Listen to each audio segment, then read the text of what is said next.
Global Reboot was created as countries and economies emerged from the pandemic. But rather than rebuilding the same old systems and the same old problems, we called for a reboot. I'm your host, Ravi Agrawal, Foreign Policy's Editor-in-Chief. Here on Global Reboot, I sit with some of the smartest thinkers and doers around, and we push for solutions. This season, we're looking at resetting the US-China relationship, dealing with the rise of AI, preserving our oceans, and much more. Check out Global Reboot in partnership with the Doha Forum, wherever you get your podcasts.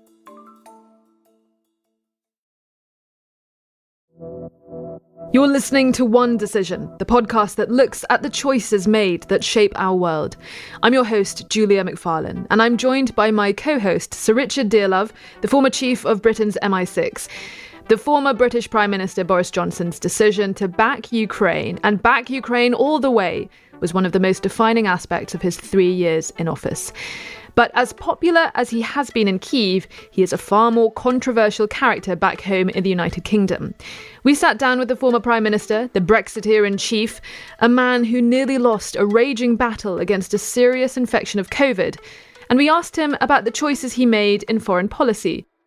One of the first things I wanted to ask you was you were recently overseas in the United States. Am I right in thinking that you saw Mr. Trump while you were there? Yes, that's absolutely correct. And look, one of my reasons for going to the United States is because clearly American politics is getting into that pre-election period of ferment. And I'm very concerned just to get over the message that whatever you people may be hearing, whatever people may be thinking, the war in Ukraine is immensely important and Ukrainian victory is essential. And it's the only way out. And I just think it's very important if you have the chance to talk to people like Donald Trump, just to get that over, because I know in my heart the Ukrainians are going to win. I know they deserve to win.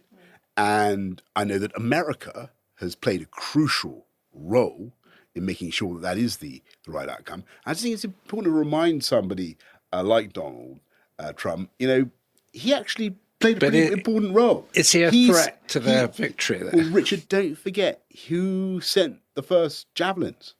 Yeah. It was Donald Trump.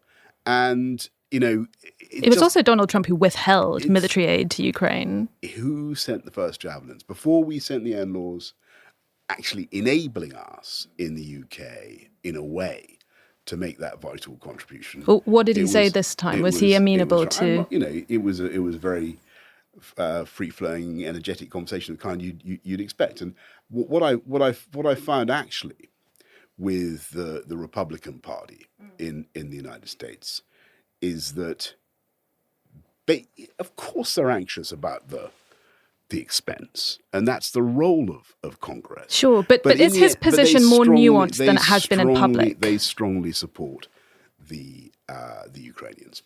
Is he more nuanced than he has been in public? I think you're going to find. You have to get him on this show. I'm not going to. He can speak for himself. He can answer for himself. My view is that whatever happens in the race for the White House next year, I think that America will be steadfast.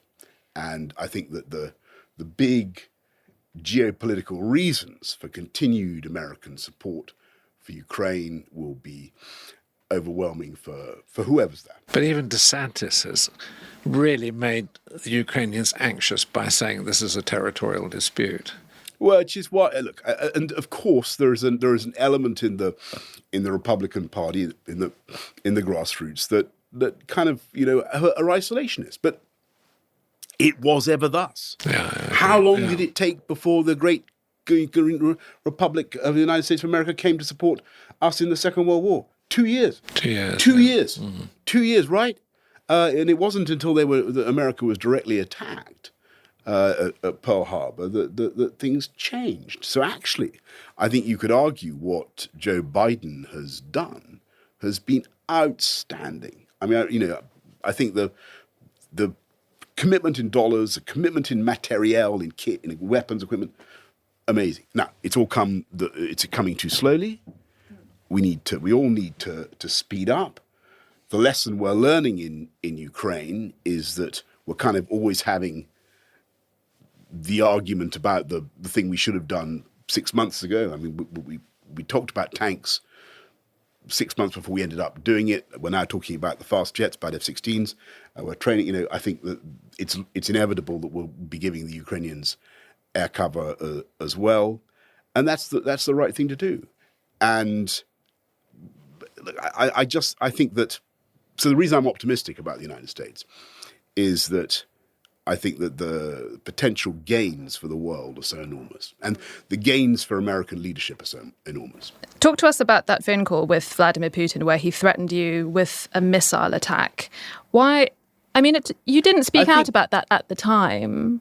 Yeah, how come you only revealed that recently? Sort of creepily playful is what he was. He was just sort of saying, it's always in his interests in this conversation to try to reframe what he's done, which was a barbaric invasion of an innocent neighbor, as a confrontation between a nuclear-armed NATO and a nuclear-armed Russia. And so in that conversation, he was trying to switch the focus to UK-Russia nuclear standoff. Well, it's nothing to do with that. He threatened you. At least he tried to intimidate you. No. He was trying to draw everybody down the rabbit hole of the nuclear argument. And so you weren't concerned by that at all? No, because I think it's very important that we don't get sucked into that logic. This is not about a standoff between nuclear-armed entities, Russia, NATO, let alone UK and Russia. This is very simple. It's about a Russian invasion of an independent country and the brutality that they are enacting against the Ukrainians. And it's about us helping the Ukrainians to defend themselves with conventional weaponry, which is morally unimpeachable. What we're doing is morally unimpeachable, completely the right thing. And of course, he's like the fat boy in Dickens. He wants to make your flesh creep. He wants to spook everybody with talk of nuclear weapons. And so everybody runs around, nuclear weapon. You never met him when he went to Moscow as foreign secretary, did you? Did you only meet with Lavrov? No, I met. I had a very, very kind of intimidating. So with Lavrov, we had a very long lunch where he put me in front of a fire. He put my back to this roaring fire. It was already infernally hot in this room, and it was like a sort of sauna. It was like he was testing my resolve, and then plied us with more and more vodka. Yeah, you must have had this, Richard. I've had it. Indeed, what is the name for the Russian system of trying to torture your guests with hot fire behind them and vodka in front of them? I'm not sure it has a name. Anyway, that's what he did to me. So Putin, I think only long conversation I had with Putin, apart from on the phone, was one time in Berlin. But can you believe when Putin came to power? I mean, I was with Tony Blair when we first met him in Moscow, thinking that this guy, maybe we could do business with him. We started with an open mind. Well, it must have been after 9/11. Right way back at the beginning. Because you see, well, if you think back to the mid-90s, and you think back to, there was a period when Bill Clinton in, I think, 96 makes that famous speech when he says, isn't it time that we reached out to Russia? Yeah, we tried very hard. And take Russia into our institutions, have associate membership of the EU. Why not bring them into the EU? If the EU is going to, Russia is a great European country and civilization. We've got to look back at that era and say someone got it wrong, and I think it might have been us. We really muffed it with Russia. There was a moment when I think things could have gone differently, and that's so long gone now. Well, I became something of a message carrier between the Russians and Washington, going backwards and forwards in that period. And Condi Rice actually said to me at one point, well, Richard, because they complained about the way that they were being treated. And her reply was, well, they have a GDP which is smaller than Denmark. Why should we treat them as equals? But clearly there was an opportunity when we could have treated them differently. I tend to agree with you. I think there was. And I think that what happened was that they then got progressively more disillusioned, and they thought that we were basically against them. And then I think what really happened was that after the Iraq disaster, I think what happened was we lost our mojo, right? After Iraq, we thought we stuffed up, we got rid of Saddam, we didn't have a plan. Then Russia got more and more assertive. Yeah. And so in 2013, Assad gets away with the chemical weapons thing. Then 2014, Putin does the invasion of Crimea. That's almost 10 years ago now. Ever since then, we've lost our kind of willingness to stand up to Russia. So Ukraine is what I'm trying to say is Ukraine is now the turning point. This is the climacteric. We either show that we mean it about democracy and freedom, or we don't. And so we are now reacting to the invasion. Point I think they get in America. We are now reacting to the invasion. Back when you were Prime Minister, when there was all of that coverage of the buildup of troops on the border, what was I'm not asking for exactly, what was the intelligence picture back then? How worried were you? It was a mixed game. Well, it's very interesting because the intelligence was unbelievably grim. And the opinion of the defense intelligence people were brilliant. I mean, absolutely brilliant people. But as Richard will know, but they said that Kyiv was going to be taken in a week, less. Yeah. And they said, so the discussions we were having were not about helping Zelensky to win and arming. They were about what we could do after the fall of Kyiv to help the resistance. I remember having a long conversation about, when the Ukrainians have melted into the maquis, as it were, when they're forming their resistance. What is the UK going to do? I think that's so what most of us and that's what we imagined. So in October and November, when it was like 100,000 troops gathering on the border, there are field hospitals been set up. What was going on was we were already pricing in a Ukrainian defeat. Well, okay, so that was the advice you asked what the advice was from the security services. What we were also doing from the summer of 21 onwards was trying to get them kit. And if you remember, Putin's essay comes out in July, I think, or something like that. You remember his crazy sort of 5,000-word Nostradamus style. On the Soviet Empire. Meets Wikipedia gone wrong kind of meditation on the meaning of its total bollocks, the whole thing. But, we read that and we thought this is something very, very spooky and alarming now happening. And so Ben Wallace comes to me and says, we've got to help these people. And he was very brave and very right very early on, Ben. And we started a campaign from the late summer to get them what weaponry we could. And that was what they wanted. And I got to tell you, and this is no secret, it was not easy to get that through Whitehall because of the escalation issue. And everybody said, oh, no, Prime Minister, very, very interesting idea to send the Ukrainians shoulder-launched anti-tank missiles. Many of them are very, very interesting. But the trouble is that will simply provoke Putin. It will provoke Putin to do X, Y, Z. And it will be escalatory. And so you're saying Whitehall is to blame for us not? No. I'm saying there was a hesitation about doing anything that would lead to quote unquote escalation, and that has been a feature of our handling of the conflict throughout. And I think it's been totally misplaced. The only person who really fears escalation is Putin. And so, while all this was going on in the back end of 21, and while the build-up was happening, I was constantly writing at the bottom of submissions 2 or 3 times, come on, we got to do this. And finally we got them the kit in, I think, January 22. It turned up basically in the nick of time, those NLAWs. And together with the javelins, I think they really did make a difference. I think if you look at what happened in that battle for the suburbs of Kyiv. I think the anti-tank weaponry was very important. Clearly, was it? What about Prigozhin now? Where do you feel that we are left after the extraordinary partial mutiny?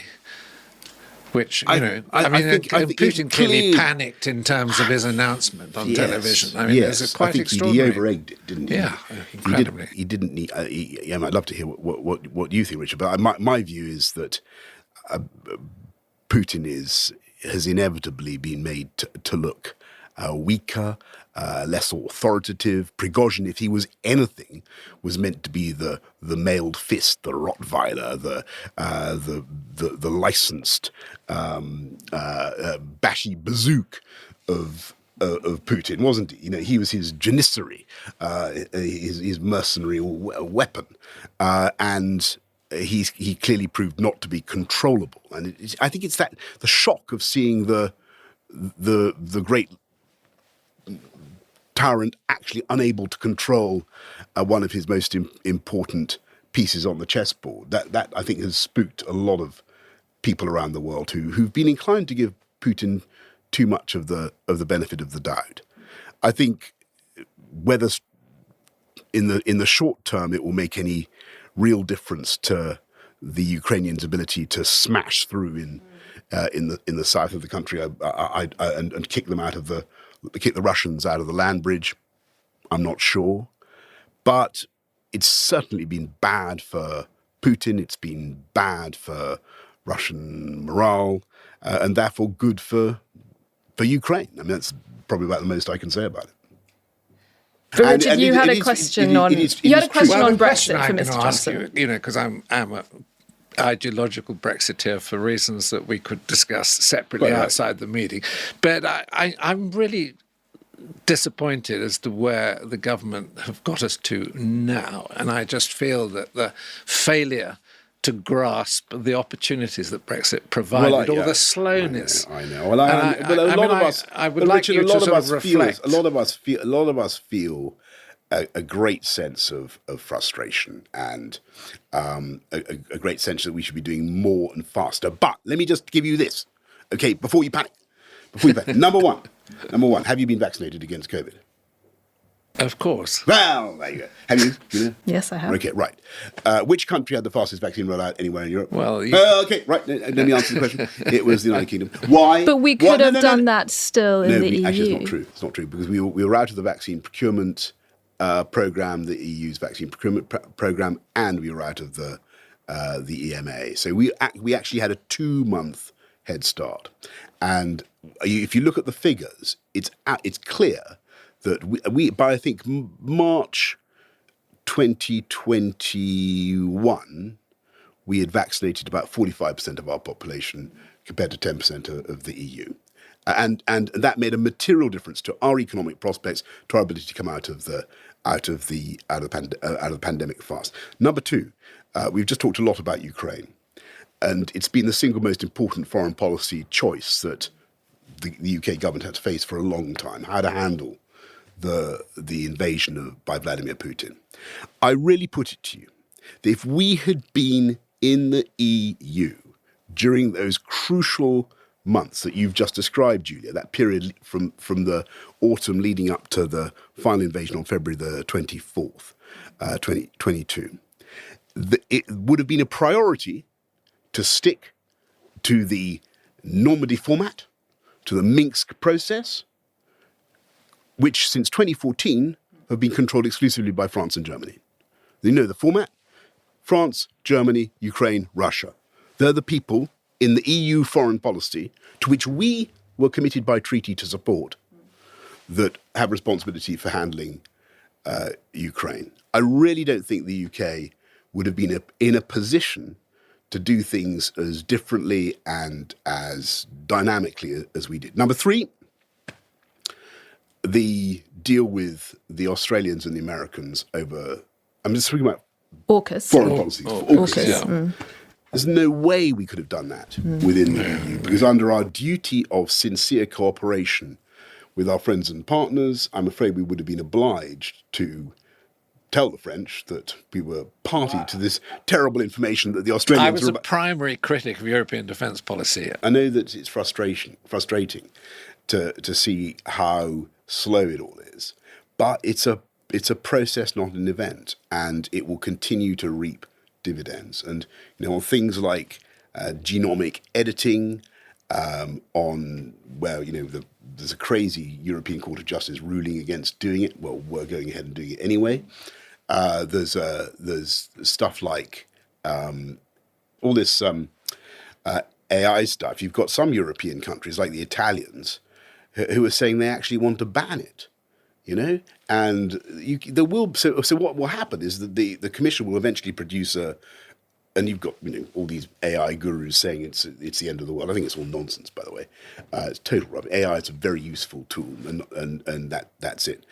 But the Commission will, as it always does, produce a directive that somehow tries to find a middle way between the member states, and we'll do something different and better. And so whether it's financial services, bioscience, you will find the UK increasingly doing stuff differently, and it will be to the advantage of this country. And I agree with Richard. If in an ideal world, after we came out, we would have done something big and different, like taking down our corporation tax to below Irish levels or something, just to show that this was Brexit Britain. This was new. We're going to have a completely different approach to the world, and maybe, and we still will. I mean, the great thing about Brexit is that it gives us back our democratic freedom, and it gives us back our ability to decide what we're going to do. And some governments will get things right, some governments will get things wrong, but in the end, we will start to do things. I think we already are doing a lot of things that are. So you're not too worried about the Remainer pushback that will. Of course I am. But I mean, but I think I don't believe it is going to be reversed. I really don't. I think that the struggle to reverse it will be very, very great now. And we signed things like the CPTPP, which are pretty much a reversal. If you sign the CP, and if we do a free trade deal, as we should with the United States. Yeah. Which should be our biggest priority, and why I just want to. If you do a free trade deal with the United States and the CPTPP, it starts to become very, very difficult. Global Reboot was created as countries and economies emerged from the pandemic. But rather than rebuilding the same old systems and the same old problems, we called for a reboot. I'm your host, Ravi Agrawal, Foreign Policy's Editor-in-Chief. Here on Global Reboot, I sit with some of the smartest thinkers and doers around, and we push for solutions. This season, we're looking at resetting the US-China relationship, dealing with the rise of AI, preserving our oceans, and much more. Check out Global Reboot in partnership with the Doha Forum, wherever you get your podcasts. Richard, I thought that was a really, really interesting conversation with Boris Johnson. He is obviously very proud of the fact that he's been very vindicated with the stance that he's taken on Ukraine. He has been one of President Zelensky's most bullish defenders, one of the loudest voices pushing for arming Ukraine, for the West to step up its response to the Russian re-invasion that took place last February. It was interesting because he'd just come back from the United States, and interesting that he managed to get some FaceTime with President Donald Trump, who has a bit on his hands with the investigations and the hot water that he's in over the classified document scandal that he's currently embroiled in. He didn't quite say that he managed to get the message across to Trump about Ukraine, but it sounds like they discussed it, and he seemed to hint that he was confident that no matter which administration was coming in 2024, that the Ukrainians could still count on American support. Yeah, well, that's a crucial issue. And of course, the Ukrainians are incredibly nervous about a Trump re-election, given what Trump said publicly. And also the sort of comments that DeSantis has made should he be the Republican candidate. So on 2 counts, they certainly have their concerns. The condition that Boris expressed on behalf of the Republicans was the cost of supporting Ukraine. He didn't sort of deviate from the principle of supporting Ukraine. So he was quite bullish and optimistic. But then again, I think you have to remember that Boris does see the world through an optimistic angle. I mean, he sees it from an optimistic angle. But I was quite encouraged by what he said. I mean, it was clear he had a straight conversation with Trump about it. And, he did remind us that Trump had stepped up to the block early in supporting Ukraine with the Javelin anti-tank weapons. And that, his track record in supporting Zelensky was also pretty impressive, although obviously Boris wins the prize. And I think it's important to remember, and I mean, I encountered this when I was in Kyiv. I mean, Boris is regarded as an absolute hero by the Ukrainians. And in some respects, I'm quite surprised he hasn't become a sort of raving ambassador for them, because I think that possibility at one time was open. Maybe the Ukrainians were worried he might be just a bit too charismatic for them and a bit too difficult to control. Well, I wonder if it's because he's probably more popular with the Ukrainian government than he is with the British government right now. Yeah, well, I think that's absolutely true. I think he's seen as a charismatic leader by the Ukrainians. And I think it's interesting what he said about the reluctance of Whitehall to lend military support to the Ukrainians in the early stages when there was a build-up, to the invasion. And he clearly told us that there were lots of Whitehall officials putting the brake on because they feared escalation. And their argument, as he expressed it to us, was that it would make the situation worse. It would provoke Putin. Yeah, I mean, we did press him to say, was he blaming Whitehall for hampering military aid to Ukraine? And he said no, Whitehall did not stop Britain arming Ukraine. And what was interesting was he thinks that the NLAWs and the Javelins that were sent to Kyiv ahead of the 24th of February, they played a vital role of ensuring that Kyiv did not actually fall. And I thought it was very interesting when we got him to say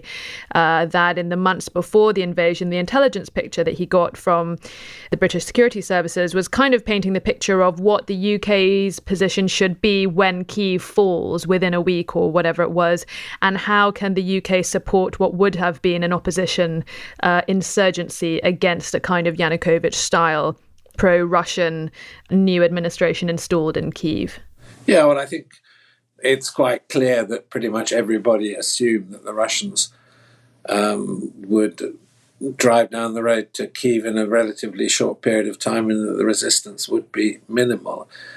I think it's clear I think it's clear anyway, but it's clear from what Boris said that the US-UK prediction of the invasion was correct, although I think we now know that some of the European services didn't think the Russians would invade. They would do everything except invade.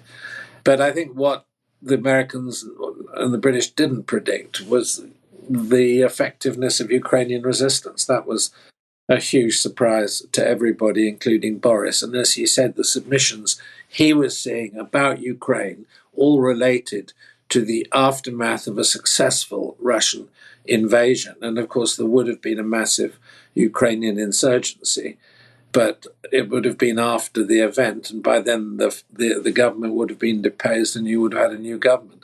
So, I mean, it's pretty incredible what happened. And I think, he credited Ben Wallace and himself.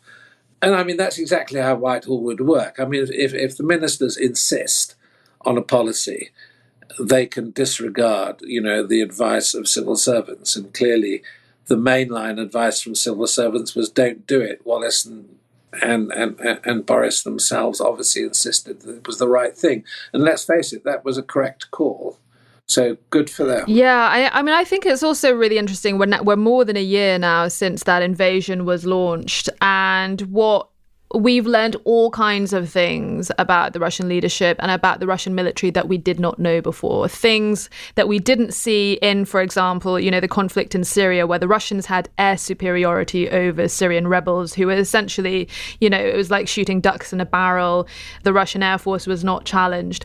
We have seen now that the Russian army is divided, is fractious, is discombobulated, has low morale. Logistics has been a disaster. Planning has been a disaster.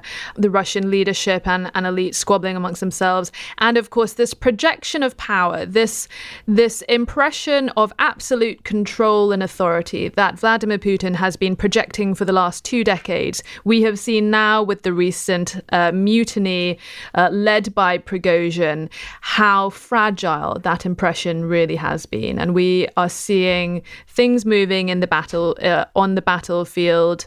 We have seen how exposed both Putin and his army really are. And part of that impression of strength, I think, was very interesting. And Boris Johnson telling us that story of when he was foreign secretary and when he went to Moscow, what the Russians did was they got him to sit with his back to a blazing fire, burning him slowly. And all the kind of mind games and mental tricks that the Russians play on you in order to get inside your head and make it seem like they are the scary ones in power. And actually, it's all for show.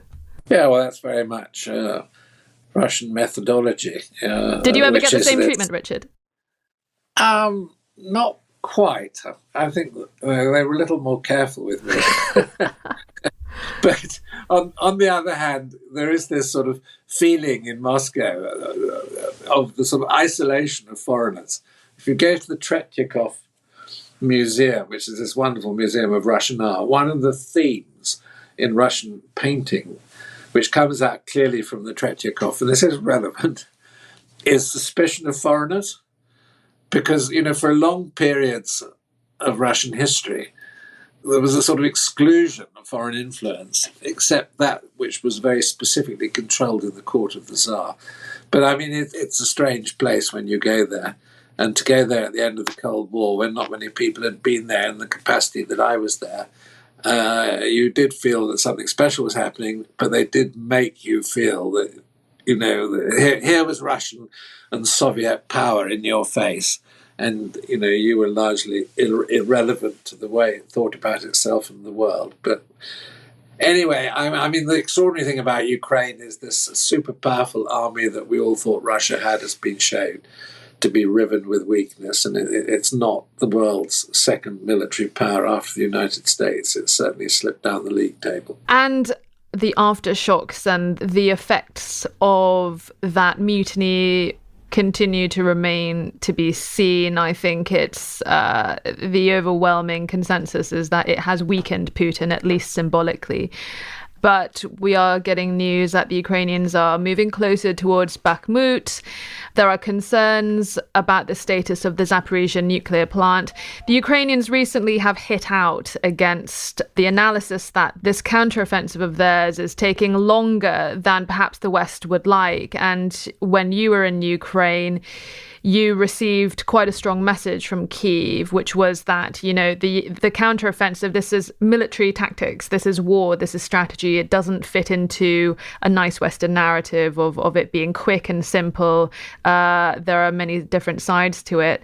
I mean, do you think we are starting to get to the end of Western patience for this? I mean, how much pressure is there really on the Ukrainians to gain ground? Well, recently, I think in the last few weeks, I've noticed a reduction in, let's say, media pressure. And I think there's a greater understanding now that the counteroffensive isn't just going to be a single punch, that it's a series of developments over a period of time. And I think what people have to understand is that the Russians have had time, A, to learn military lessons, B, to build significant defensive lines, and C, to coordinate their defense across minefields, artillery emplacements, use of air power. So there are all sorts of reasons why the Russian line is not going to be easy to break. And I think the briefings that we had from the Ukrainians, they had already understood that the Russians would not be a pushover, and they're certainly not a pushover or going to be a pushover at the moment. But all I would say is that if the Ukrainians are successful, once they've knocked out some of the infrastructure and the supply lines and the depots, if they are successful in breaking through the Russian defences in one or two places, the fact that the Russians are attached to static defensive lines will, I think, militarily be at Russian disadvantage. And you only have to think about the Germans in World War I going around the French Maginot Line, which was built after the Franco-Prussian War, to understand what, static defence makes for vulnerabilities. And I don't think the Russians are still probably very good at coordinating all-arms mobile defence, which will probably become necessary. And it's only when we reach that point that the Ukrainians will show, I think, their advantage, their tactical advantage anyway. As much as Boris Johnson may be the hero of Kyiv and of Ukrainians who are very, very fond of him and grateful to him for championing their cause so much over the last year and a bit, he remains, at least in the UK, a very controversial, very divisive person. He has his supporters and he also has his detractors, but obviously he's someone who is trying to balance out his legacy with being a champion of Ukraine and getting the big calls right when it comes to locking the UK down under difficult circumstances and supporting Ukraine when some other traditional UK partners were a little more reticent about being so quick to send lethal aid, tanks and jets to Ukraine. He remains in the UK trying to change the narrative of how his premiership came to an end, riven by a series of domestic scandals over members of his administration, including himself taking part in parties during lockdown, allegations of sexual assault by members of his government, and how he handled a lobbying scandal, which was one of his colleagues, an MP called Owen Paterson. He would much rather be remembered as the sort of the cheerleader and the hero of Kyiv and the hero of lockdown. Yeah, I think he still remains, he does remain a pretty extraordinary figure. And I think, what you have to recall is he damn near died of COVID. And I think that was a very important event, which he doesn't talk about, but he was in intensive care for several days, and there were real concerns about him. As a prime minister, he pretty much had the wheels taken out from under his government by the pandemic, which was the most disruptive social event, certainly since World War II. And, none of us could have imagined that we'd be living in a free country where we were locked down in the manner that occurred. And then on top of that, he has an energy crisis, the invasion of Ukraine, a major war in Europe. And of course, then on top of all of that, this extraordinary lack of self-discipline in terms of his personal behavior. And if you put all that together as a package, you have something which is really volatile and extraordinary. And of course, absolutely on top of that, extraordinary. There's Brexit as well. Yeah. So, I think there's a lot that's happened in his short time in power. I think it's completely unprecedented. I don't think there's been a period of prime ministerial office where so much has happened. His character gives everything that's happened another dimension, which for British politics is very surprising and very odd. And I would say almost unique, but he remains a charismatic figure in great popular demand. Of course, he's no longer on the political scene, but my prediction is at some point he will attempt a political comeback, and then we will see really whether, what he's done, how he's behaved, what he's achieved. I think it's almost impossible at the moment to judge his legacy. That's it for this week's episode of One Decision. We drop new episodes every Thursday. Like and subscribe so you never miss an episode. Drop us a line. Tell us your thoughts. What decisions have impacted you and where you live? You can write to us. Our email is onedecision@onedecisionpodcast.com. From me and the team, thank you for listening and see you next time.